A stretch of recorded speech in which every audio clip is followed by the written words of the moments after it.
Welcome to Unhinged Magi. We are back. We're ready. We put coins in our pocket. Crypto coins. That's right. We're going to be talking about crypto today. We told you we'd be coming back with it. This is going to be video 2 of the Bitcoin series. That's right. We might have more series than that. We probably shouldn't just number them because they'll come out randomly. Well, yeah, but we're going to follow kind of like a train of thought. And I'll make a video series out of these so people could just watch them in sequence. Oh, that makes sense. Okay. Yep. All right, here we go. We're talking about size because size does matter in Bitcoin. It does. Yeah, and that also matters in other ways. But that's a different topic entirely. But we're just talking about coins today. So there's a lot of topics to cover, you guys. And before we get into it, because everyone always takes things out of context and they misunderstand, we're not giving you this information telling you to never buy crypto. We're not telling you where we think the price of crypto is going to go. Correct. The point of this video series is to teach you what you're buying so you know what it is you're buying, the risks you're taking, and the risks that you're not. Because there's a lot of misinformation out there, and it can be something that'll make you a lot of money. It can be something that makes you lose a lot of money, but I just want you to understand what it actually is. Yes, it's all about knowledge. The more knowledge you have, the better it is. If you keep yourself in ignorance, you're going to jam your foot in a hole, and you're going to break your foot off. Yep. Okay, so the topic that we're going to cover today, it's actually one of the larger topics. And even though we're going to give you the basics today, we will revisit it in future videos because it impacts other things as well. It's the Bitcoin blockchain size. Right. So the first thing we should probably do is we should describe what the blockchain actually is. You want me to take this one? Absolutely. Okay. So should I bring this up yet? Yeah, so go ahead and show the chart. Okay. So first of all, of course I do that. We'll wait for a second. Of course I do that. Okay, leave the right screen on. I thought I did. Yeah. And it's on the left screen. Oh, there you go. That's why. There we go. Okay, so what you are looking at here, this is a chart of the Bitcoin blockchain size. And the piece that I want you guys to notice is that this is from July 2019. I'd click on this higher one, but it doesn't show it back then. But I'll tell you, I started Bitcoin around 2013, and the blockchain was 4 gigabyte. And now, I mean, this is 2019. It's already 227 gigabyte. You see it growing the entire time on a pretty steady rate. And as of now, it's about 408 gigabytes. Now, that's something that is extremely important, and it impacts a lot of stuff. Here's why. Bitcoin and all crypto, they all work a little differently than each other, but most of them follow the same thing, that you have to have a copy of the blockchain in order to actually trade Bitcoin.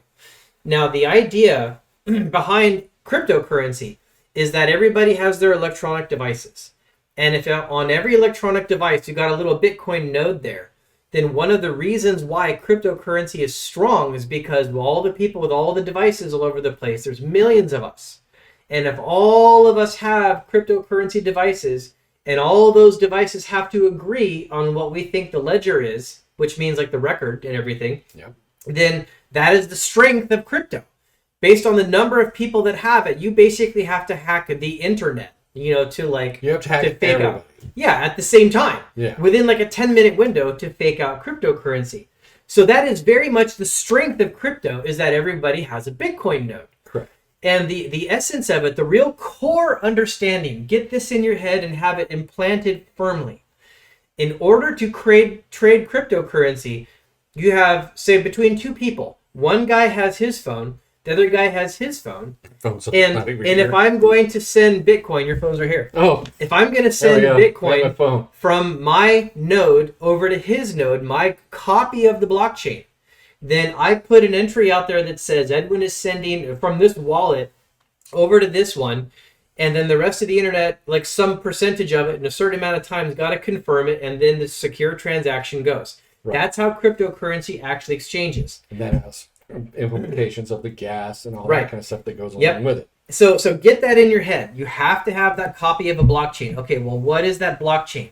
It is this single archive that records every single transaction that ever happens in that cryptocurrency, which is one of the reasons why it grows constantly when people actually use it, is because it's recording all these transactions, and it has every wallet, every address. It's all there, right? Since the beginning of time. Yep, since the beginning of Bitcoin, it's there, it's in the ledger, and that's why it's constantly growing and everything. Now the thing is, if I don't have a copy of the Bitcoin blockchain on my device, like if someone else has a copy of the blockchain and they have the private key and everything, and I'm now calling them up and saying, will you sell someone my Bitcoin? You don't have that cryptography. You don't have that security. It's only when you have your copy of the blockchain and you're sending yours out, that's when you have all that security, which is good security. It's 100%. it's only when you have it. But say like you set up a Coinbase account and then you log into your Coinbase account, you don't have your Bitcoin on your device, on your private key, on your phone. They have your Bitcoin. It's like you bought gold and you're not holding it in your house. It's in someone else's vault. You're trusting the guy with the vault to basically take care of your gold. So, do you have 408 gigabytes on your phone to hold the blockchain? Most people, no. Exactly. So it's no longer even feasible for your phone. And that's a really root core problem to understand. Because the blockchain is now so big, people don't keep it on their phone. But remember, that was the essential idea behind crypto, is that it's on all these devices. The replication of it everywhere is what gives it strength, and that's also what gives you the security. So since it's so big, people don't keep it locally. What they do is they log into Coinbase and they make an account, and then they give their money to Coinbase and they say, buy Bitcoin for me. So Coinbase does. Yep. And then now you don't have that crypto, they have it. Correct. And they store it over there. And all somebody has to do to steal your money is they don't have to crack Bitcoin. If they just know your login and password, they can log into your device. They can crack Coinbase. Yeah, and if you just for some reason say you have your login and password saved on a phone, well, if I can crack into your phone, I can get your login and password and steal all your Bitcoin. It changes the whole security level is the point. That doesn't mean crypto is bad. That means due to the massive size of the blockchain, other problems begin as a result. Correct. Is what that effectively means. Now, let's say we go a couple more years down the line, and it still continues on this trend. Which it will. Because it has no choice. Yeah. Is it eventually going to be too big for a Coinbase transaction? Yeah, maybe that's even possible, because it is growing. But who knows if it's going to get to that point in any reasonable amount of time, because, with enough money, you can buy a lot of computer storage and access. But there's a lot of places I want to go with this, but let me just first pose this question to you guys. Okay, so how many people in the world do you think own Bitcoin? Of a percentage of the people of the world? I don't think that many. I think it's more like within 2-3%, if possible. Probably reasonable. Okay, so this is paper napkin math, so don't get too hung up on this. We're going to make a point with it, you guys. Okay, so let's go with that. Say 3% of the people of the world own Bitcoin. Right. Now, of those 3%, how many of them transacted on a daily basis? I would say less than 0.1%. Probably true, because most people don't buy Bitcoin to use it as a currency in and out every day. What they actually do is they buy Bitcoin and they hold on to it for dear life, known as hodling, right? They buy it as an investment. They're not transacting it. But I want you guys to clearly understand, if you buy Bitcoin and you hodl it, you're not making the blockchain grow. It's the people who do the transactions that add to the ledger that make the blockchain grow. Right. Correct. So put these pieces together, you guys. Less than 3% of the people of the world even own crypto. And of the people that have some, most of them are not transacting it. And it's 408 gigabytes now. What happens if cryptography, or Bitcoin specifically, becomes the used by 30% of the people in the world, and they transact every Bitcoin they have 10 times a day? AKA buying a candy bar. AKA getting a hotel room. So buying some gas. This goes into a thing like the scalability thing, and that's actually not where I'm going. I'm just getting you to understand the impact on the blockchain. The size of the blockchain is a big problem. The bigger it is, the worse the problems get with the blockchain size. But it's already this big with barely anybody using it. So how do you take something that has this piece of it growing like a cancer and make it a world reserve currency? Like, until you can change major things about the code, The answer is you can't. Correct. It can't be part of a world reserve currency. And just think about the implications of having a 400 gigabyte blockchain on your phone. Say you were even going to try to use it as a world reserve, as a currency on your phone. What does that mean? That means, like, say I have 500 gigabytes of storage on my phone. Well, 400 of those 500 gigabytes are used just to hold a copy of the blockchain. And so now you might have, it's going to grow even farther than that. Yeah. And eventually your blockchain won't even be able to be pulled off. Yeah, so your friend over here he doesn't have Bitcoin, so his phone with 500 gigabytes of storage, he's got pictures, he's got games, he's got videos. He does all these things on his phone. And then he says, hey, Edwin, can you share that video? Oh, I'm sorry, I can't. Because, I gave up 80% of my phone's storage to hold a Bitcoin blockchain node. Because, it's huge. It's a problem. But then also think about the internet connectivity.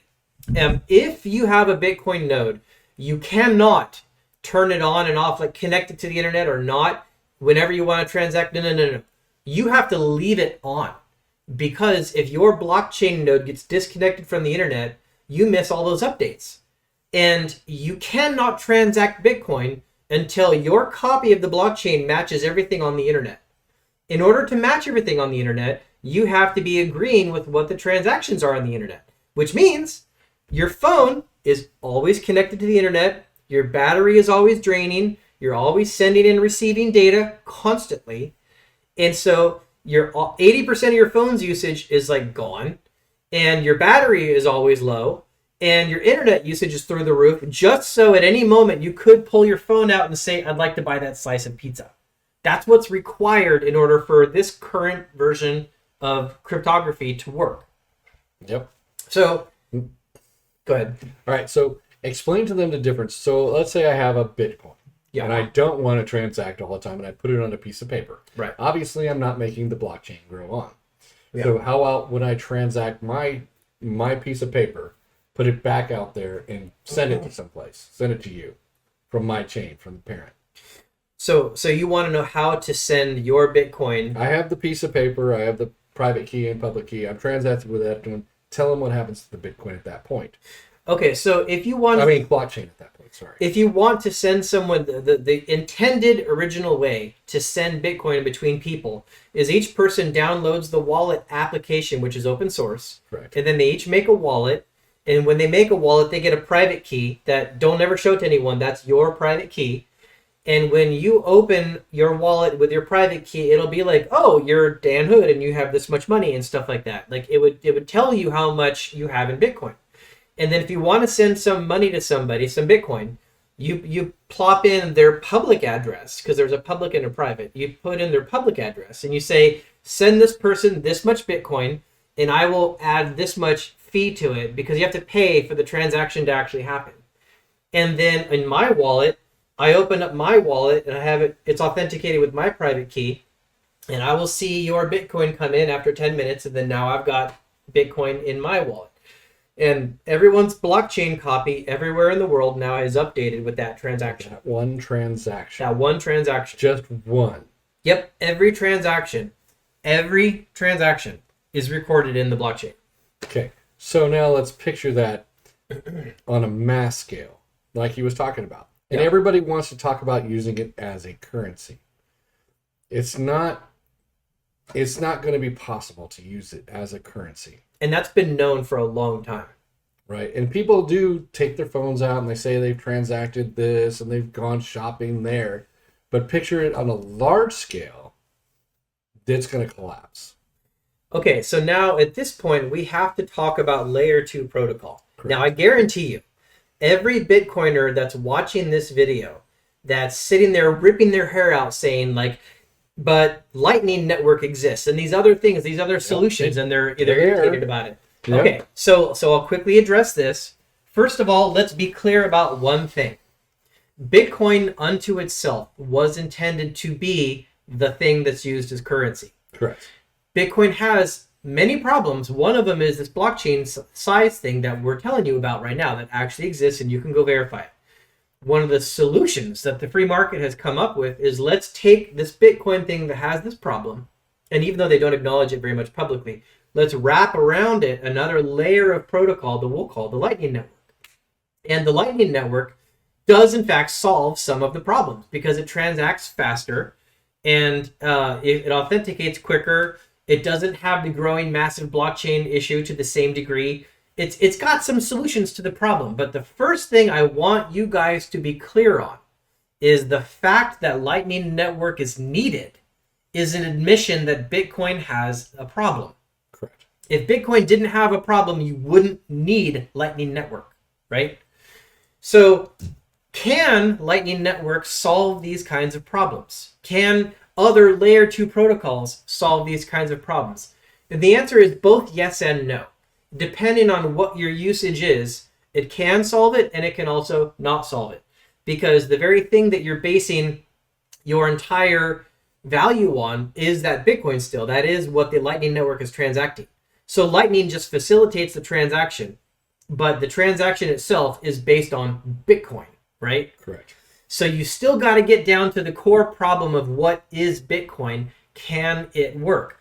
The Bitcoin blockchain at some extent still has to have transactions recorded, or it's like if you put all the transactions in the Lightning Network and they never make it to the Bitcoin node, then the Bitcoin's never recording these transactions, correct. And you're basically trading so basically, Lightning Network. It would be actually containing a separate transactional layer, and it would just go beep, beep, beep, beep, beep, beep, beep, beep, and it would not really be a Bitcoin at this point. Yeah. It's a separate entity on its own. Yeah, so Lightning has to actually interact with the Bitcoin actual core amount, but maybe you could do things like take 1,000 transactions and summarize them into one update on the blockchain, things like that. So you're still carrying like a 400 gigabyte payload that you have to carry and maintain, but your updates to it are smaller. That just makes the problem not as bad, not grow as bad. But you still have some of the core problems of Bitcoin that we'll get into all those. And here's the key thing to keep in your head. People invest in Bitcoin because it has value. It's shown to be a store of value. It has some history now showing it can swing and it can go up and you can make money. That's why they buy it. But a large percentage of the people out there that are buying Bitcoin do it with the expectation that it will someday be a world currency. Yeah. That it'll be something that someday people value and it'll be the thing that people go to. That belief is what causes people, most of them, to actually run in and buy it. And this is called FOMO. Yeah, so if that doesn't end up being true, like just say like a better crypto comes out and there's enough people... Ethereum. Or something else, yeah. Another crypto comes out that doesn't have the technical problems. It has more support underneath it by like free markets, governments, things like that. And everybody looks at Bitcoin and says, well, there's more people behind this new one. There's less people behind Bitcoin. The whole world could go over to that one. And Bitcoin never had anything it was based on other than people's faith in it, right? Because it's just a cryptography. There's lots of cryptographies. It is the biggest. It's had the most attention. But what I'm telling you right now is for most people, that's because they don't understand what it is and what it's not. And everyone else is buying it. And so there's like you said, just massive FOMO. Massive FOMO. It's a pet rock. Yeah. Because there's really nothing inside of it. Right. So that doesn't mean it's going to go down tomorrow. No. Like one of my largest mistakes, and I'm owning it right now, is when I realized some of these problems with Bitcoin, I looked at it and thought like when everyone figures this out, it's going to collapse. Yep. But so I even made videos telling people about the problems, and my videos, by the way, were on point about the problems. But what I didn't expect is nobody realized it. Yeah. Even at this moment, I'm probably educating people that have never heard about these things about it. True. And so when people didn't know and they didn't hear, they just continued buying it. And the price at that time was like $3,000. Now it went up to like 68,000 per coin. Yeah. Now it's back down to 28. Yeah. Which, who knows? It might not stay there. It might go up to $100,000. It could go to $1 million per coin. It doesn't matter. What he's saying is true. We're not telling you not to buy it. We're not telling you not to invest in it. We're not telling you to never buy it. We're just telling you what it is. What it actually is. That's right. It could go to $1 million per coin. You can flame us in the comment section if you choose to, but we're not saying it's good or we're not saying it's bad. We're just saying it's likely not going to be a world reserve currency. Well, we know that. That's obvious. Yep. But we're just giving you the information. Yeah, so you guys, the Bitcoin blockchain is it is a problem. It's not completely solved. Lightning Network, layer 2 layers, they do help with it, but the whole plan of being decentralized kind of went out the window because of blockchain. The internet connectivity issue went out the window because of blockchain. The amount of power you're going to use to be constantly updating has gotten bad because of blockchain. There are benefits to cryptography, and we'll revisit this one last point before we end this video many times. It is entirely possible that the world could eventually go to a cryptography as its next version of money. Yeah, sure. It's entirely possible. It likely won't be Bitcoin, and that's not entirely surprising. Is everybody in the world driving Model Ts around? I know I am. Yeah, no. That was the first car, but they got better since then. Right. It's extremely likely that, we will go to something similar to Bitcoin as our currency eventually, but it's likely not going to be Bitcoin because of these problems. Correct. So, blockchain, there you go. We've talked about it. We will revisit it in future videos. But we've All right. got a lot more to cover. We do. In cryptography. So, have a great day, everyone. I hope this was informative. That's what we were pretty much trying to do. And more knowledge is better than no knowledge. Yep, All right, that's right. Talk to you again later, guys.